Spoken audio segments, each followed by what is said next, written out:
Hello, Professor Bright here. Welcome back to House of Many Doors, where last episode we visited the City of Glass. I'm going to say slightly disappointed by it. It was rewarding, I will say that. Very rewarding. But also, I can't help but feel it could have been more. Still. A great achievement. And concludes one of our greatest concerns. Sorry, was worried I'd be, involved in some combat there. Apparently not.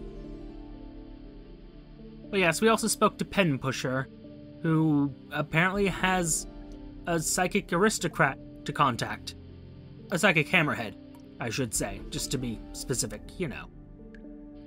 I feel like that part was important.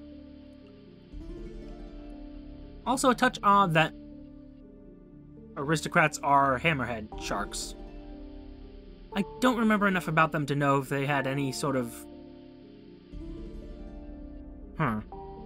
any very peculiar traits. I mean, besides the shape of their heads, obviously. But, well, they're psychic here, so, that's a thing. Oh, sometimes, sure. Our news first, though. Ooh. Well. I suppose we must. Dreams beckon you. The city shimmers like a bubble. You can't be sure you're awake. Yes. Seen that all before, and I'm curious if that dream has something to do with the orchard, I suppose. Could be it doesn't. Could be it doesn't. Still, toad skin, because I do technically need that for something. 1, 2, 3, 4, 5, 6. Because if I want to propitiate Abja, need dream salve, toad skin, a few things I don't have access to right now, but we'll get there eventually. Oh, also got a second key. Last episode, which, that's kind of nice. But no, today, perhaps not. We're fine. Today, we are headed east. Technically south. Because we do want to turn in that vampire bounty, but also, I'm curious where the borders are. So, let's find them.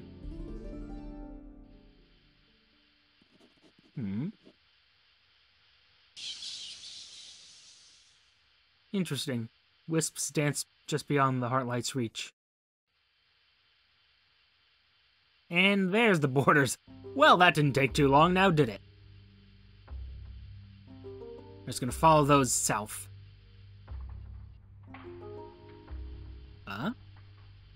Nope, still locked. Still locked.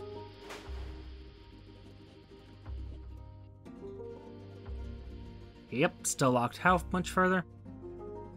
Quite a bit. Okay. Oh, also, I almost forgot. We...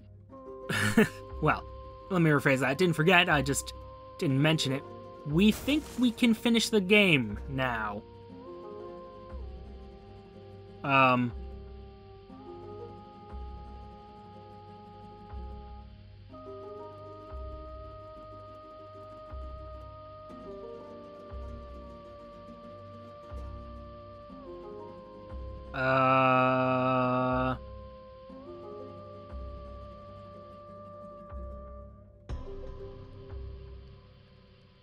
Well, this is awkward. I guess we're gonna load that?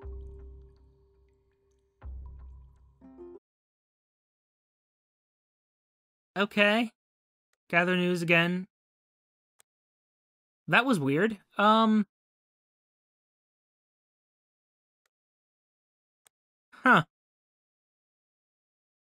Weird.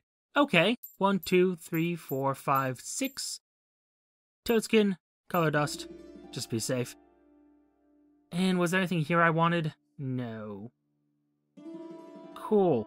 Don't know why that happened. But we're gonna try that again.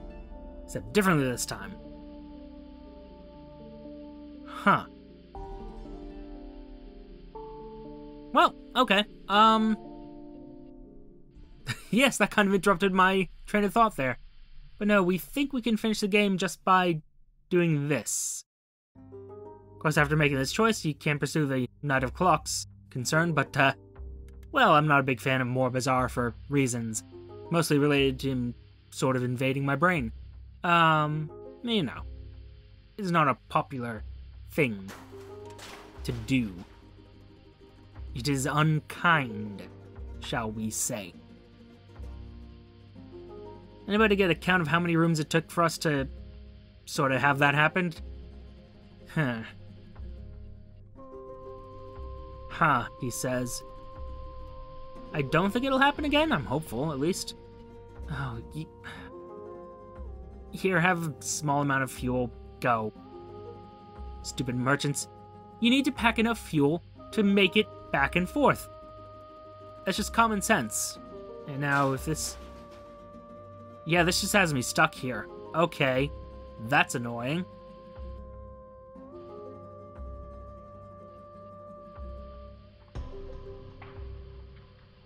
That's really annoying, actually. Okay. Forward to Quinn again. Repeat the cycle.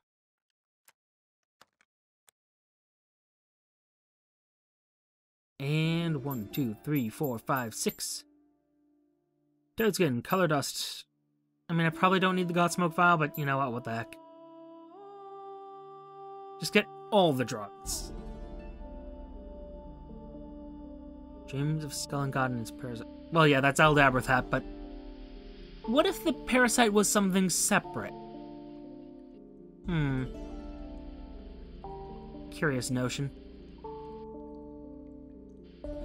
Well, suppose it doesn't matter. We'll just keep going south. And hopefully we'll find something. Well, I do want to explore this area just because there's gotta be something there, right? Maybe there isn't, but one would think. Huh. Still. Scars of Shang, that's our actual destination, I suppose. And then, of course, there's the matter of the heart, but... We shall see. I'll take that extra sanity and... Oop. Nope. Was hopeful that it might be just, hey, you discovered a new place, because that would be nice. But, apparently not.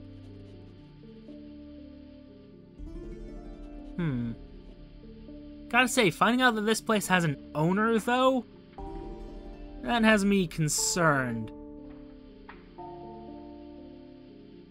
Also, why? Which, hold up. So the first mortal shattered himself, and Hummingbird is technically one of those aspects of the trickster. He trapped a god in that tower and was watching it, right? So...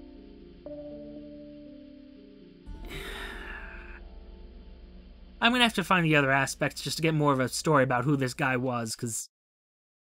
I mean, the guy owns a house that eats cities. And other things. I'm very curious about them for reasons. Wonderful. Thank God we don't have to deal with that. So, upwards to elsewhere. And Scars of Shang? Nope, one more. Close, though. And actually, might make a trip to Hextall after this. Oh, come now. Stop the foolishness. Excellent, the Scars of Shang. Cities corrupted, streets and buildings alike are gouged with deep oozing wounds. Man, the cities did a number on this city. Gather ourselves some news. The citizens here are only willing to talk to you if you can speak the language. And I can. Several wounds opened at once in the Belfour clock tower, causing it to collapse. Well, that's unfortunate. Circle's latest high-profile attempt to summon a cure has failed, and the prince's hands have visited the barracks. Oh. Propitiate Cobblestone. This will grant you Cobblestone's favor. He likes me now. Oh. Well then.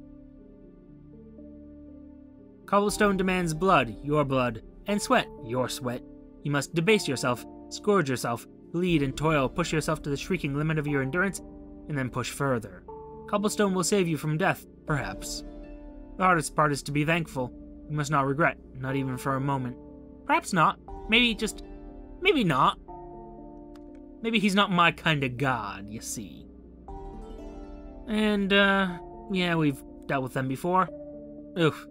The veterans curse and spit when they look at you. All they can see are long-lost comrades who fought and died in a thankless war. They won't speak further. As you leave, you feel their stares white-hot in your back.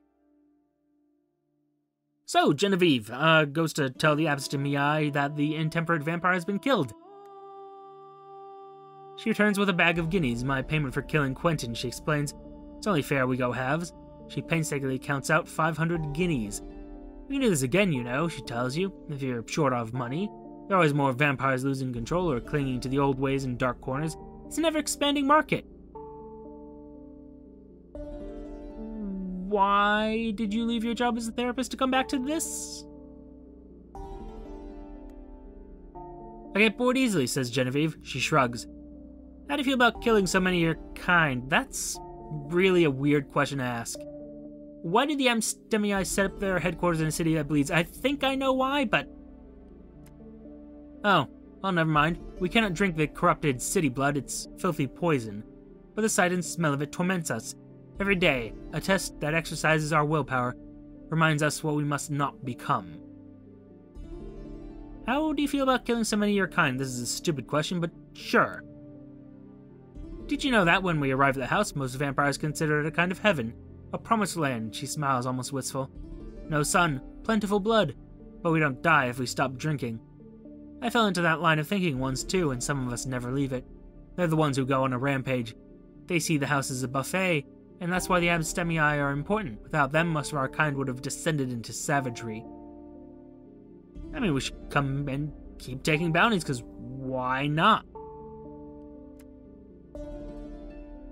Delightful. Then let us do our bit for the greater good of the awoken. Genevieve takes you by the hand, her smile as sharp as knives. Come on, one drink. A toast to a long and successful career together. Interesting. Oh?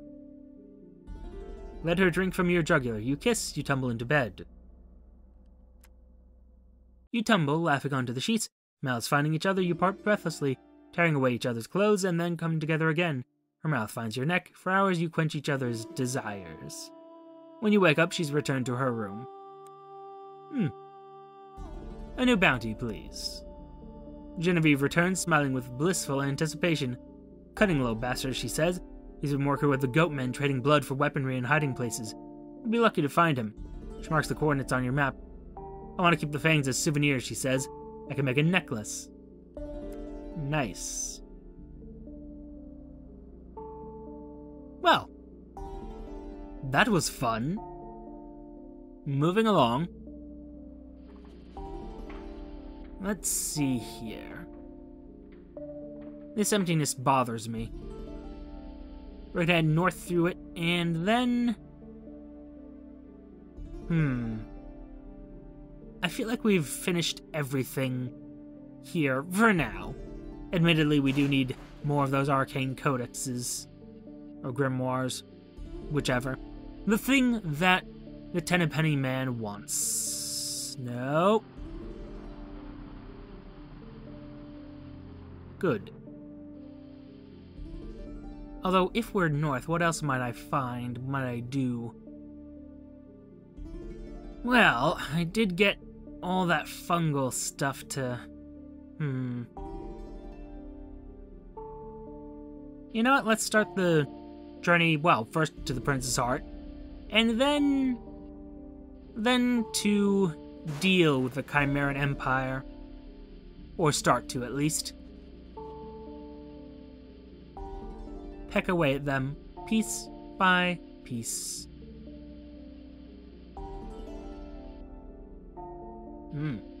Actually, this might be a useful way to weaken them. The whole fungal rebellion. We shall see, we shall see. I'm actually curious if that will actually help the Mycenae. I mean, it could be that the city just cracks down harder, or that the Chimerans just use it as an excuse to, well, finish what they've started, if you get my meaning. My meaning is that they intend to kill them all. But, well, we'll see. We shall see. Let us see the consequences of our actions, and then judge if we want to, you know. Well, actually, you know, that's one thing I'm not gonna undo if we do that. This thing with the heart, I'm debating. I'm debating if I want to just sort of save scum it, because, man, does it seem like a bad choice overall. But on the other hand, if we don't sever the connection between the prince and his heart, then when the prince dies, the whole principate is just going to go into chaos. It's just, none of the leaders will be there. It will be pandemonium. There'll be this massive power vacuum. And, God, I just do not want to see that. I don't want to know that that could happen if we could prevent it. Get rid of these notes, please. Please get rid of the notes. Or make them useful, one or the other. Don't particularly care which, just, you know, one of them. Augustus, why are you... Stop letting the kid get into your cigars, okay? Kids these days. Just some cultists. Oh, well. I believe I need that for something. Meandering treatises... Don't particularly need those. And you look like fuel to me. A lot of fuel. And there we are. Send them on the way. Not interested in your greeters.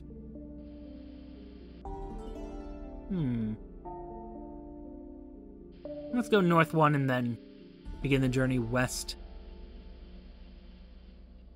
Again, want to clean up as much of the map as I can. Well, some of the map anyway. Let's make a little western strip. Maybe find something there, maybe, possibly. Ooh. Oh, that's the City of Knives. There's the goat stones. You know, maybe...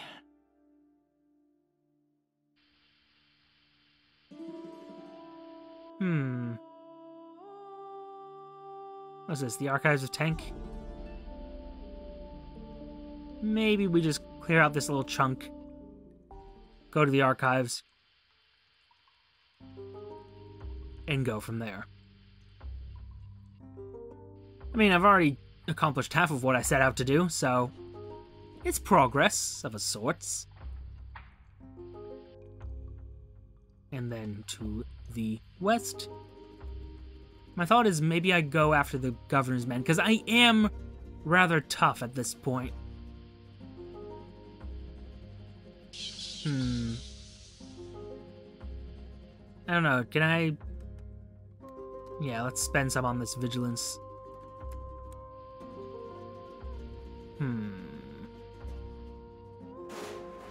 I mean, it was a relatively early job, right?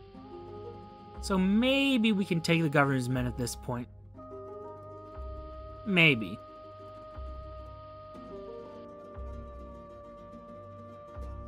They were scary at one point, but that was so many episodes ago. Probably close to 30 episodes ago now. I wonder. Anything? Insufferable Tome might be able to make that into something useful.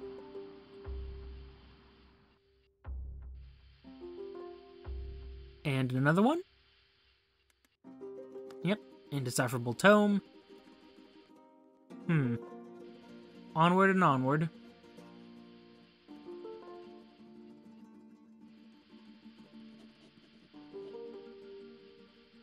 Augustus, what did I just say about... I should have left her at the Prince of it. I should have, in hindsight. Oh well. I mean, I guess... God damn it! Augustus, are you trying to get the kid lung cancer?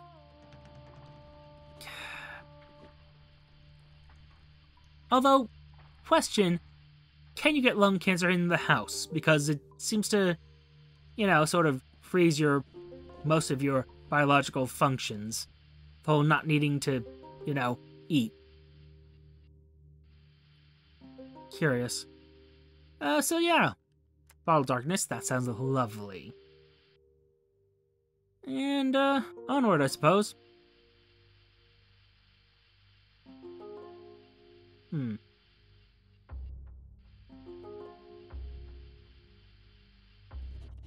Let's see.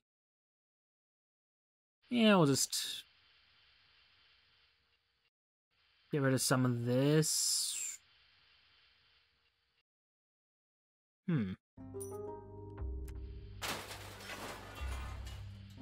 Right, we got blood on the walls again. That's slightly unfortunate. Oh. Huh.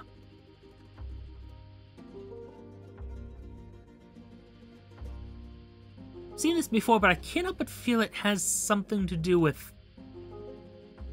like something in the area, maybe?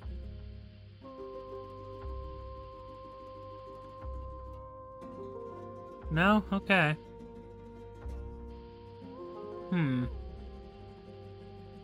Just curious is all. I guess it is just randomly generated decoration, but... he says. Uncertainly. Well, let's make it to the goat stones. Go from there. See what there is. Nope, just another little... Actually, I don't know what you are. I assume you're some enemy of some kind. Probably aren't, though. You probably are just merchants or something. Yep. Well. Doesn't matter how I get there as long as I get there, right?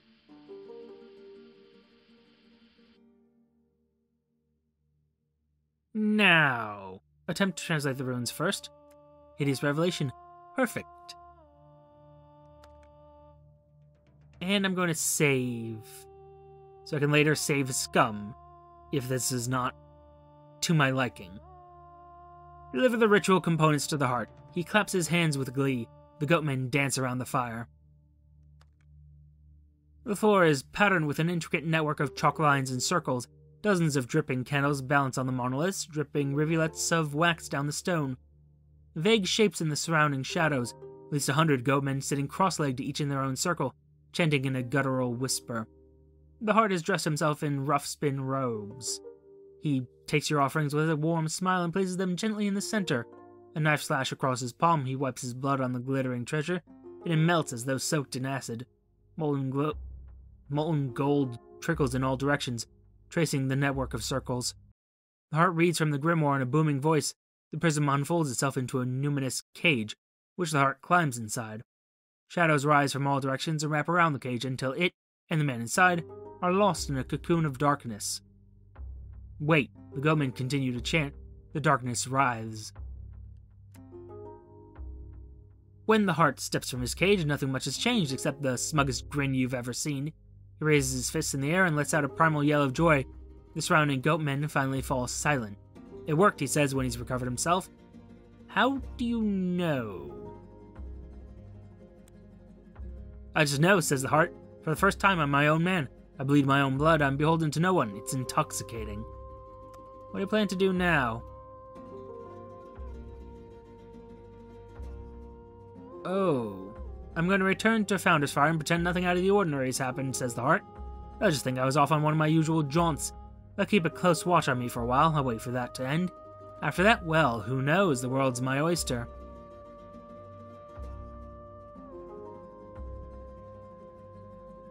Stay silent. Something about the new heart seems off. There's a fanatical gleam to his eye. Not sure I like that. Thank you for your help, friend. I couldn't have done without you. Visit me at Founder's Fire and I'll make sure you are rewarded for your service. He turns and starts helping the goatman clean up. You notice that in the gutter and candlelight, he's actually casting a shadow. Return to Kinetopede. You'll meet with the heart again back at Founder's Fire. Curious. Well, we're going to see what the consequences of this were next episode. For now, thank you for your time. Note the like, comment, and subscribe buttons below. Use them responsibly, and I will see you all soon. I wonder, though.